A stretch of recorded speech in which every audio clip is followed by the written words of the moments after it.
Buenos días a todos, bienvenidos a una clase de Historia del Arte. Hoy vamos a terminar con la figura del crítico de arte o la crítica del arte.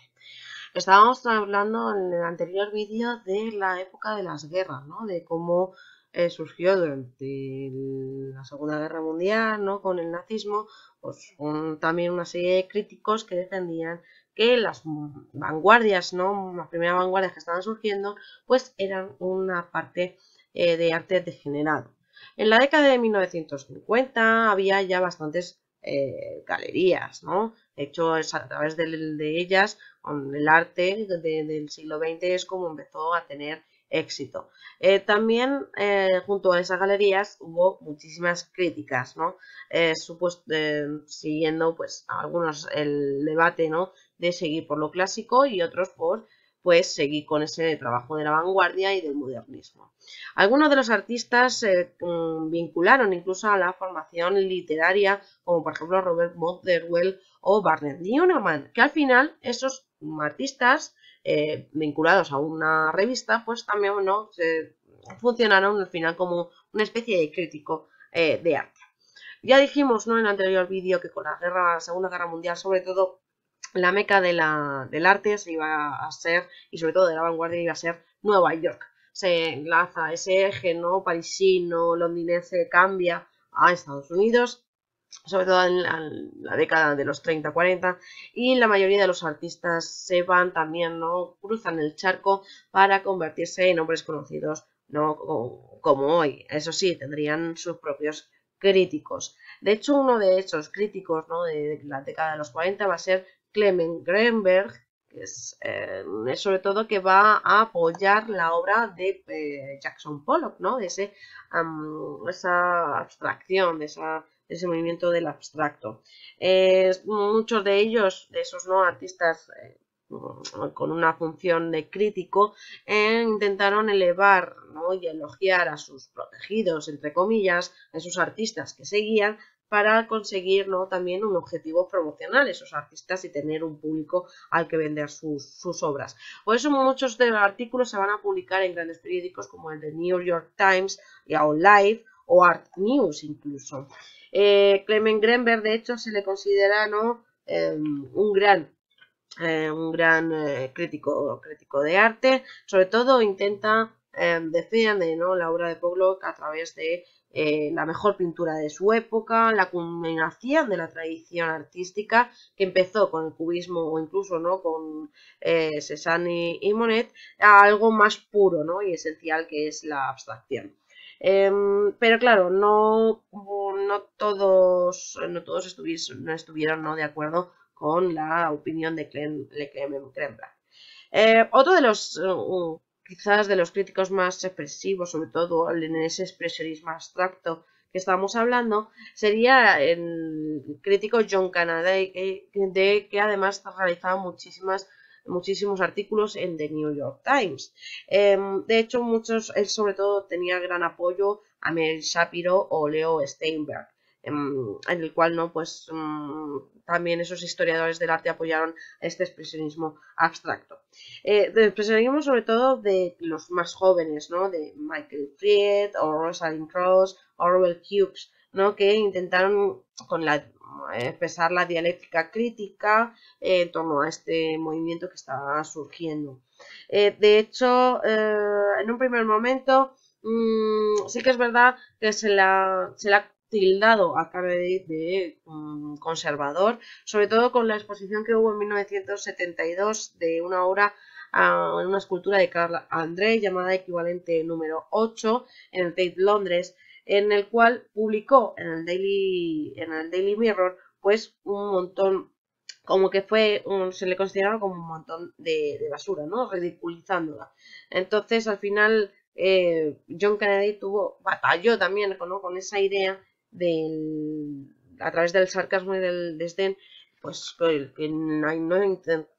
había muchos críticos que no entendían la nueva concepción evolutiva del arte, ¿no? También, por otro lado, también influye sobre todo la figura de Harold Rosenberg, sobre todo pues en la segunda mitad del siglo XX, fue muy influyente también, además vinculado con el abstracto, ¿no? Con el expresionismo abstracto de la década de los 50, o como él denominaba action painting en 1952.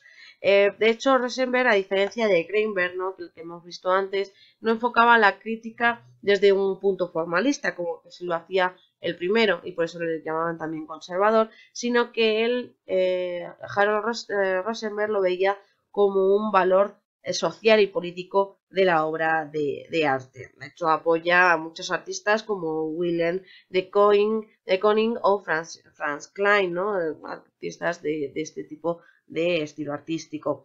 De hecho, Rosenberg, además, también con la llegada del nuevo arte en los años 60, que es el arte pop o el pop art, de hecho, él entendía que este arte, él así que hizo una crítica bastante contundente a este tipo de arte, porque pensaba de que estaba subyugado a la moda y a todo lo que es el mercado. Es decir, que él al final es un acto publicitario, y que él al mismo tiempo defiende que el arte no odia la publicidad. Entonces, pues sí que fue una crítica un poco más negativa, ¿no?, hacia el modernismo, al arte más moderno. De hecho, después de los 60, ¿no?, en el principio de los 70, él pensaba que estaba surgiendo nuevos tipos de arte inéditos hasta ahora, y que podría ser lo que se ha fijado, ¿no?, los nuevos historiadores del arte, lo que denominan, ¿no?, como que si fuese el origen del llamado posmodernismo.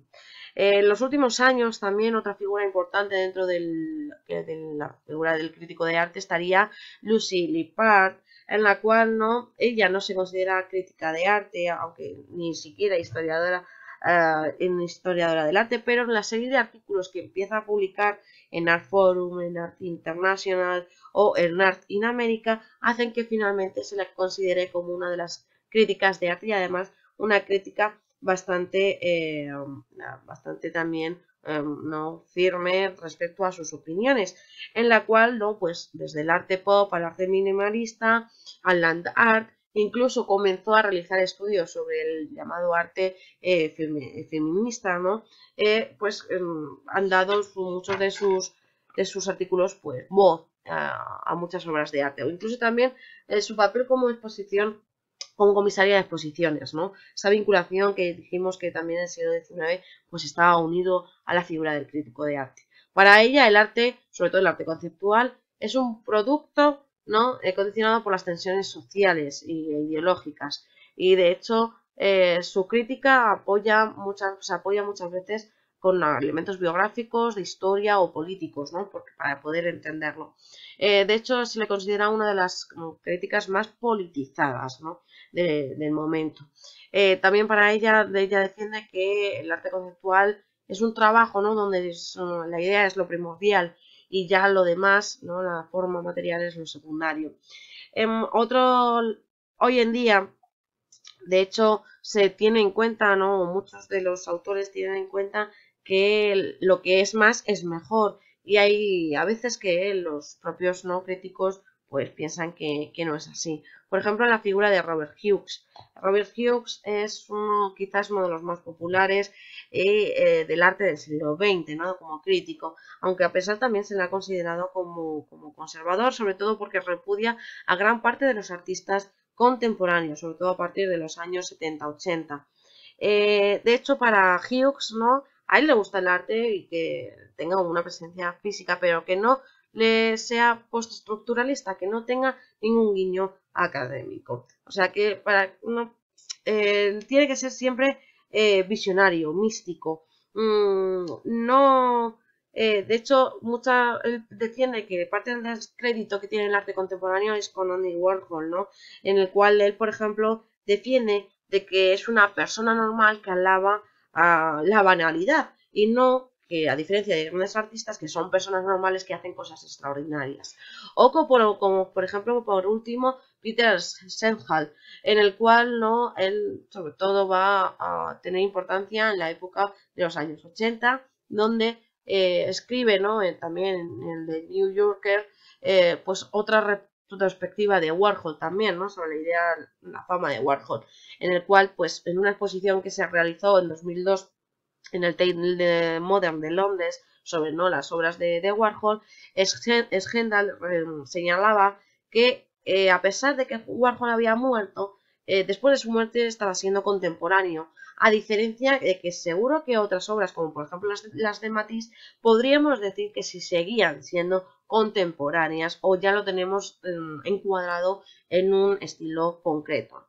Por lo cual, aquí tendríamos que entrar dentro ya de opiniones de críticos, ¿no? Como los críticos actuales también empiezan a cambiar su propia concepción artística y su propio discurso, en el cual, ¿no?, sobre todo en los últimos años y en el siglo XXI, empieza a aparecer el llamado el discurso de lo nuevo, que ya había sido escrito, ¿no?, por Rosenberg en 1959 a través del artículo Tradición de lo Nuevo, donde lo inédito sigue vigente, pero que siempre se va a vender lo mismo. Es decir, como que el público tiene una desmemoria de lo que ya había sido creado y lo crea otra vez como algo nuevo para que se siga vendiendo, ¿no? Como en la simulación de la novedad.